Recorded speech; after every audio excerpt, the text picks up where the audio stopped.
Yesterday afternoon, the Miami Hurricanes held their annual spring game on campus, and here are my general thoughts.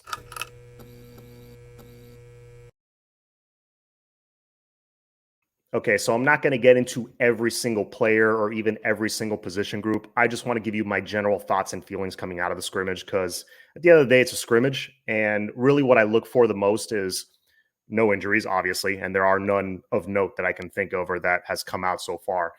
I look at our quarterback situation, obviously very important, and also I look at certain guys. I look to who stood out in the game. Maybe it's a new incoming freshman that maybe made some plays, or somebody coming off an injury that made 3, 4, 5 plays. Because usually that's a nice little preview of what might be to come in the fall.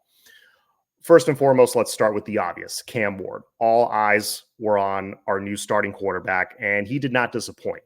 19 for 24, 3 touchdowns, and I believe the final official number was 324 yards. That's a nice stat line. I will take that all day. Any Saturday you can give me that, I'll take it. So, and he was good. I was there. I got to actually get eyes on him as well, and he looked very smooth, very confident in the pocket. These spring games they know they're not going to get hit. So you got to take that into account. But I thought the O-line gave him good protection, ample time to throw. And when they did get some pressure, he did a good job manipulating the pocket, rolling out of the pocket, and made some nice throws on the run as well. There was one particular play that he was rolling to his right. It looked like he was just throwing it out of bounds. And he threw an absolute dart to Xavier Restrepo. Restrepo along the sideline got both feet in bounds. It was a nice chunk play to get us a first down. That's something Cam Ward, that's a dynamic that he's going to give you now. Not just making plays with his legs, but also keeping plays alive with his legs. That's something we didn't have before. Honestly, probably since De'Aaron King, we haven't had that. So that was great to see. There was a nice little touchdown on a drag route to Isaiah Horton. Isaiah Horton had a strong day, I feel, and a strong camp by all indications. So he's really cementing himself as one of those starting wide receivers. Obviously, X did his thing. JoJo Trader, he made a couple of nice plays on little quick bubble screen kind of plays. One was like a little tunnel screen along the sideline that he took it like 15, 20 yards, and you saw the burst right away. I don't know what people were thinking, saying that he doesn't really have a lot of speed. Trust me, his speed was on full display yesterday. JoJo's the real deal. He's going to contribute. And there was another play later in the game that Cam hit him on a short, quick throw over the middle, and he got some nice yak. So he made a couple of nice plays. One thing that stood out to me as well is I know you can't really read too much into the play calling, but I'm going to say it. The play calling, the play design, maybe is a better word. I saw a lot of drag routes, which I was saying that last year. I mean, why are we not using the middle of the field? Why are we not getting our receivers matched up on linebackers? And we did that a lot yesterday. Again, that touchdown to Isaiah Horton. I feel like if you use drag routes and rub routes and things like that in the red zone, that's an easy touchdown. It's very hard, almost impossible to defend, especially if your quarterback has time to throw. You give your QB time on a play like that, that's a touchdown. So I am expecting our red zone success rate, our red zone scoring percentage this season to be very high.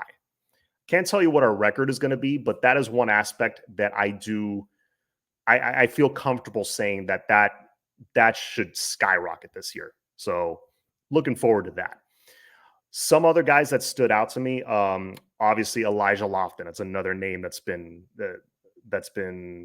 circulating, throughout camp, that he's looked like the best running back on the team in spring practice. And he had a couple of nifty little carries. He had one particular carry that he kind of slid through into the second level and ran somebody over at the end of it. He looks very durable. He looks like he always falls forward, but also has the quickness and shiftiness to make a guy miss in the open field. So in the limited action I saw Elijah Lofton in actually taking handoffs, he looked pretty good. He had a couple of nice little carries there, so I can definitely see it. There was one play, and here's one dude that stood out to me on defense: Wesley Bassett. He looks like a different guy.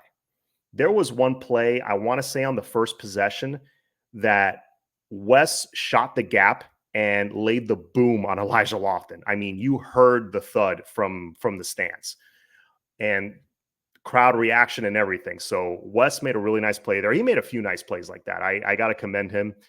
And he's starting to look like that player that we all thought he could be coming out of Miami Central a couple years ago. So great showing by him. Chase Smith also looked really good. Let's see who else looked really good.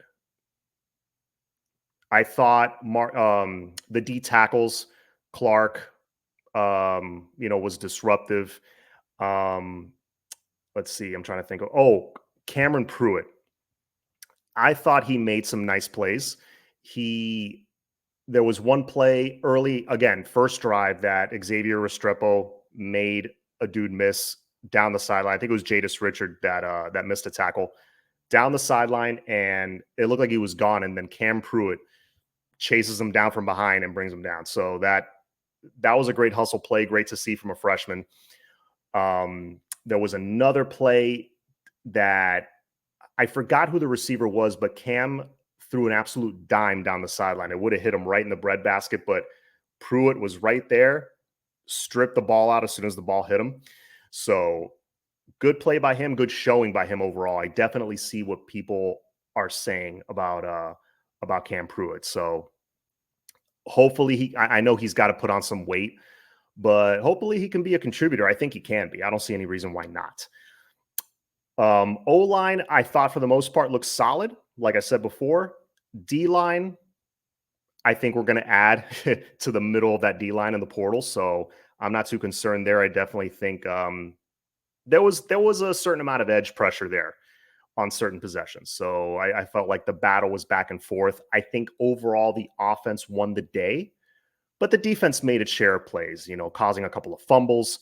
Demetrius Freeney, he made a couple of nice plays. He had a pick six later in the game. I want to say it was the second half. Judd Anderson kind of stared his guy down, and Freeney just picked it off and took it to the house.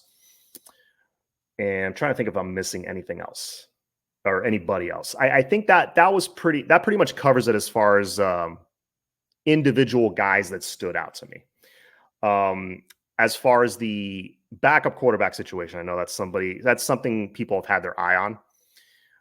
I thought every quarterback had some positive moments. Ja'Carri Brown came in and definitely made you jump out of your seat a couple of times. However, he seems to have trouble with the easier, more routine plays. Like there was a little tunnel screen that I think they were throwing it to Shamar Kirk. I want to say it was number 83 that I saw that it was intended for, and he just completely overthrew him. He airmailed the pass, and that's not good because that's, those bubble screens, you misfire, you could throw it right into a defender's chest and they're taking it the other way. So that's something he's needed to work on for the last couple of years, and it reared its ugly head again yesterday. But again, I think it was his first play. Ja'Carri nearly took one to the house. I mean, he escaped the pocket and you saw his speed on full display. And the touchdown he threw to Jackson Carver was, off his back foot. He made a nice little throw. He saw he had one-on-one coverage. Jackson Carver won that battle, got the ball, scored the touchdown. And there was a throw on like a post route that he threw to Nykar. Nykar made a nice little lunging catch. But man, when Ja'Carri has time to really step into his throw and just rip it in there, it is an absolute laser. I mean, it was like a 20-yard just dot. And then there was another play, a deep ball to Robbie Washington that he just barely missed. I thought it was a pretty good throw. I mean, it was like right there. But like I said, there are definitely still aspects of his game that he still needs to work on. That, that short throw that he misfired on, the getting the ball punched out later. Well, I don't think it was the ball punched out. He was trying to hand it off like on a jet sweep kind of play to Nykar, and they mishandled it, and it led to a fumble. So definitely some things he still needs to work on. Emory, I'm not going to lie, I don't think he looked that good. I think he's I think he's a little better than what he showed yesterday. He definitely needs to shake off some rust. And I think there's some things he still needs to work on as far as like his skill set. Love the dude as a player. I think he's an absolute warrior. I think he proved that last year, having to play when I don't think he was really ready, and he rose to the occasion in that Clemson game.